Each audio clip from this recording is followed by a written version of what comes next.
My name is Megan. My name is Emeka Madu. My name is Philip Simpson. And today we're reading The Hare and the Tortoise. A hare was making fun of the tortoise one day for being so slow. Do you ever get anywhere? He asked with a mocking laugh. Yes, replied the tortoise, and I get there sooner than you think.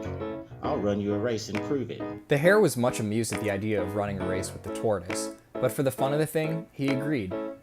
So the fox, who had consented to act as judge, marked off the distance and started the runners off. The hare was soon far out of sight. And to make the tortoise feel very deeply how ridiculous it was for him to try to race with a hare, he lay down beside the course to take a nap until the tortoise should catch up. The tortoise, meanwhile, kept going slowly but steadily. And after a time, he passed the place where the hare was sleeping. But the hare slept on, very peacefully, and when at last he did wake up, the tortoise was near the goal. The hare now ran his swiftest, but he could not overtake the tortoise in time. The race is not always to the swift. The race is not always to the swift. And the lesson of this story is, the race is not always to the swiftest. Hello everybody, I hope you enjoyed our version of The Tortoise and the Hare, a timeless classic that offers good lessons that everybody should incorporate into their daily lives.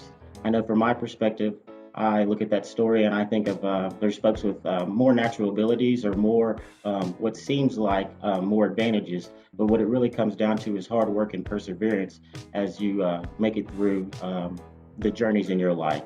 And as I say, for me personally, I take that as a focus on learning. I know personally I really enjoy the aspects of learning as you go through life, improving, continuing on to get better. And so that's kind of the lesson for me from that story. But I'd like to throw it over to Megan. Kind of what lessons did you take from that story? Moving forward in any way is better than not moving at all.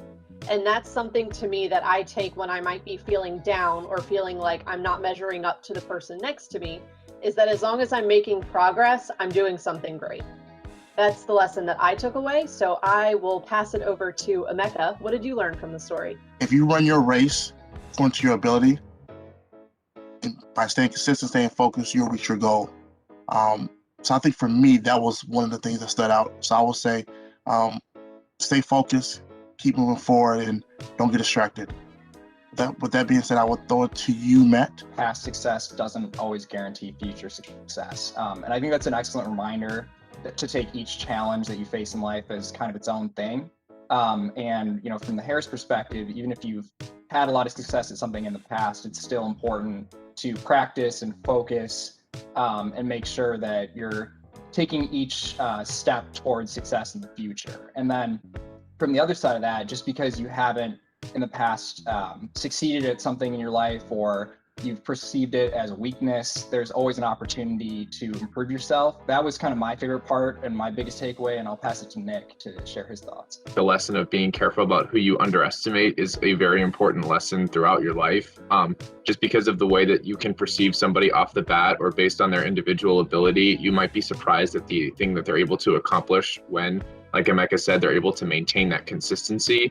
So be very, very careful about the times that you think, well, because I've seen this person do it this way, that means that they're going to keep doing it forever, because you never know and they could always surprise you. Well, folks, I hope you enjoyed our version of The Tortoise and the Hare.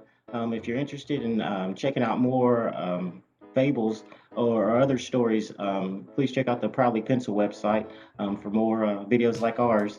And thank you very much for your time.